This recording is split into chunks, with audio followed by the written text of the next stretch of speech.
Hello. So, hindi ko matandaan kung ano pabili ko. Pero ito yata yung camera. Ah, sige, tingnan natin.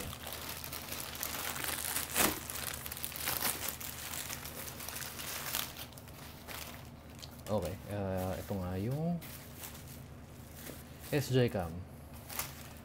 Para saan to? Bumili tayo nito. Actually, dapat SJ or GoPro yung bibili natin. Pero, ang reason bakit itong binili natin is para ilalagay natin dito. Kung para saan to, ito yung parang kinakabit sa mga aso. Meron akong baby na pangalan niya is Steve or si Manong. Mahilig siyang gumala. Itong silbi nun. So, para malaman natin or stock natin kung saan siya nagpupunta pag gumagala. Okay, so ang laman, syempre, yung SD card.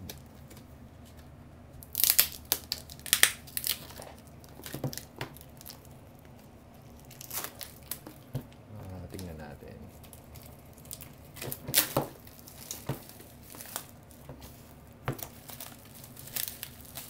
Ito yung kinuha kong isa. Kasi meron siyang mga package.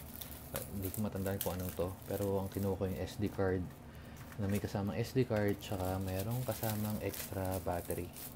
Siyempre, pag gumagala na si Manong, para pagbalik niya, tapos paggala siya ulit, palit battery lang. Or, pag gumagala siya, mahilig siyang magtatakbo para nare-record niya kung saan siya, nare-record natin kung saan siya nagpupunta. And, itong SJ Cam. Okay, so, tingnan natin.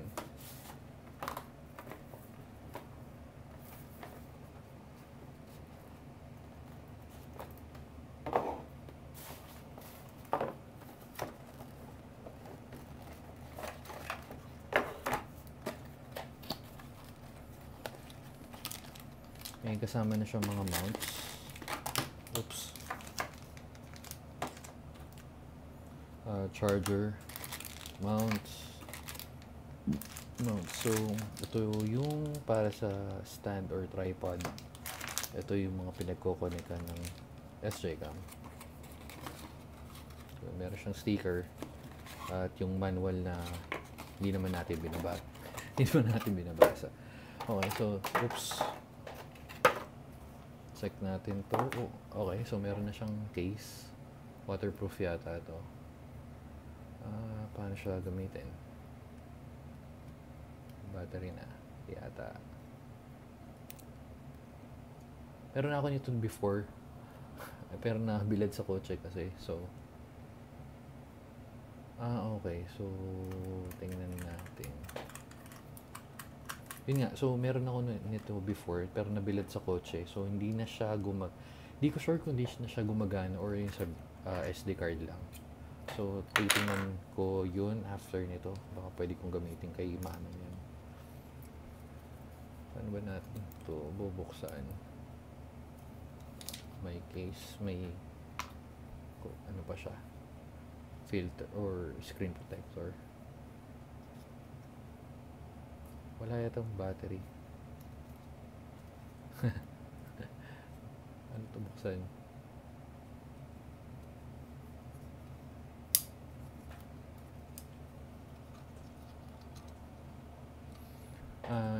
Check ko lang muna kung paano natin buksan. Balikan ko kayo. Okay. Nabuksan na natin siya. Okay, pakita ko lang din kung paano siya nabubuksan. Meron siyang slide dito. So, click niyo lang pababa.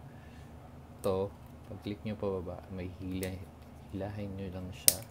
Yan pataas para mahila, para makyat. So, yeah, mukha siyang waterproof naman kasi may seal to. Ito. Mukha naman siyang waterproof. Tapos, ito na yung mismong unit. By the way, meron pa siyang screen protector din dito na tanggal ko. Meron din dito. Hindi ko pa tinatanggal. Pero hindi siya nag-on. So, wala yatang power. Mukhang wala. Wala lang tayo ng USB or charger para matest natin. Okay, wait lang. Okay, so yun, na charge na natin siya. Mga 30 minutes to 1 hour. Ito, so buksan natin. Pag turn on sa kanya, pipindutin mo lang tong power button. Yan. So, charging full. So, may mga settings siya para makapunta ka doon sa settings. I-click mo to. Yun nasa harap. Or, mali, sorry. Yun sa harap nga. And then, itong taas, yung okay, para makapag-toggle ka. And then, babalik ka ulit. I-click mo lang to para makapag-switch ka ng settings or ng options dito sa taas. Ayan. Hindi siya touchscreen eh. So, yun. So, marami siyang settings. Normal naman, may video resolution siya. Hindi ko pa siya ma-test actually ngayon. So, meron siyang 4K, 2.7, 720, saka 1080. Siyempre, sa 4K tayo, 30 FPS. Okay, so, recording sound para marinig mo yung nire-record mo. Time-lapse, loop recording. Ito yun para kahit like 32 gig lang kabit mo, tuloy-tuloy. Para to sa dash, i-connect mo siya sa kotse pag igagawin mo siya dashcam. Video bitrate, so yun lang option niya for video. And then for camera naman, photo resolution, dinefault ko na lang by 12M. Time, auto, and drama shot. And then yung exposure, this sa settings para sa camera, white balance, image rotation, driving mode. Ito yung sinasabi ko kanina. So, if ko-connect mo siya sa kotse, so yung charger niya from dito, i-connect mo na sa USB. So, automatic pag nag-turn on or pag nagbukas yung kotse mo, automatic siya magre-record. And then, Wi-Fi, pag magta-transfer ka na files, i-download natin yung mamaya. Light source frequency, LED indicator light, ayan. Screensaver, dinefault ko lang 30, and then yung auto shutdown ginawa ko 5 minutes kasi yung 3 parang namamatay agad, and then yung time watermark. And then yung sa settings, so language, syempre English. Date time, in-update ko na to, yung current date and time. Format, pag i-reformat mo yung SD card, and then reset to factory settings and firmware version. So last yung press OK to exit. So exit na natin. So itong una, pang video, kiklik mo lang tong OK para mag-video na siya. Ayan. So, testing, video recording. Naka-on na yung mic. Pag gusto mo siyang i-on or off, i-click mo lang tong tong down button. So ayan, mapapansin mo. Click mo yung down, nag-mute na siya. Then another down para mag-on. Off na natin siya. Pag gusto mo naman mag-picture lang, press mo ulit itong sa harap, magsiswitch siya sa picture. Ay, mapansin mo, from video, ngayon naka-camera na siya. Ayan, parang magpipicture ka lang. And then, pag nag-switch ka ulit, yun sa harap, makikita mo lahat ng video or na picturean mo. So, ang ano nga pala nito, kung ano yung latest ay yung magiging number 1 nalalabas. So, ano ba ito, in the video natin. Ayan. Diba? Okay naman yung quality. So, try natin ilipat mamaya sa PC kung okay nga. Ayun, may recording siya. Okay, so yun. Exit na natin to. Okay, so default natin, shutdown muna natin siya. And then yun, ito, kaya nga natin siya binili. Dahil bumili tayo nito. Ito yung kakabit natin kay Manong. So, para makita natin kung saan siya nagpupunta at kung anong ginagawa niya. So, ito, mukhang sakto naman siya dito. May mount naman. So, ikakabit na lang natin kung anong kasyang mount dito. So, kabit ko muna. Balikan ko kaya. Okay, so yun. Ito yung nakakabit kong mount or kinabit kong mount. Bali ito. So, ito yung parang release button niya or release latch niya. So, ito yung isa na nakasama sa SJ cam. So, yan, pag kinabit mo siyang ganyan, magkiklik lang para mag-lock. And then, ito yung isa. Ito, alam ko ito yung kasama. Hindi ko matandaan, pero mukhang ito. Ayan, ikakabit mo na siyang parang ganyan. And And then pag release, same, may parang button siya doon, or may parang pipilitin mo to para mag-release. Connect natin. And then last, kakabit na natin kay Mano kung okay ba sa kanya, di ba? Kaya nga natin ito binili para sa kanya. Kung saan siya nagpupunta, matatesting natin. Ayan.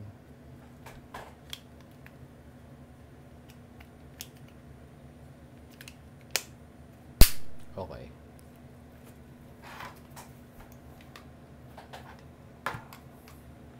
Di naman siya mabigat. So, kung ano man kaya ni Manong to, di pag mabigat tanggalin natin. Kung ano man okay yung quality. Pag pangit, GoPro. Bili tayo GoPro. Ayan, testing natin. Pero syempre, testing muna natin to. So, yung result, tingnan natin. Check natin kung kasya kay Manong. Sige, suot muna na sa kanya.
They love it when I turn up the bass.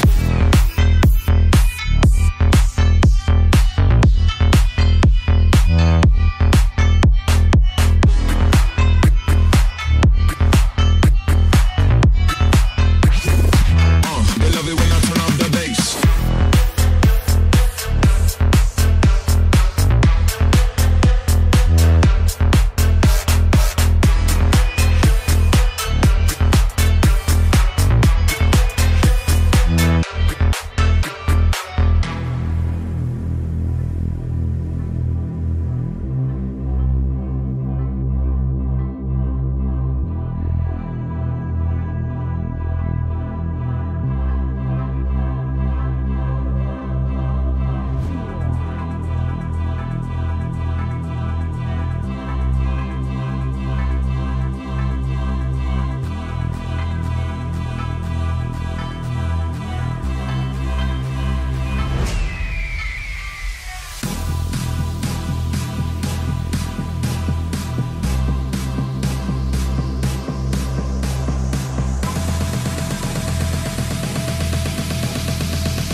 They love it when I turn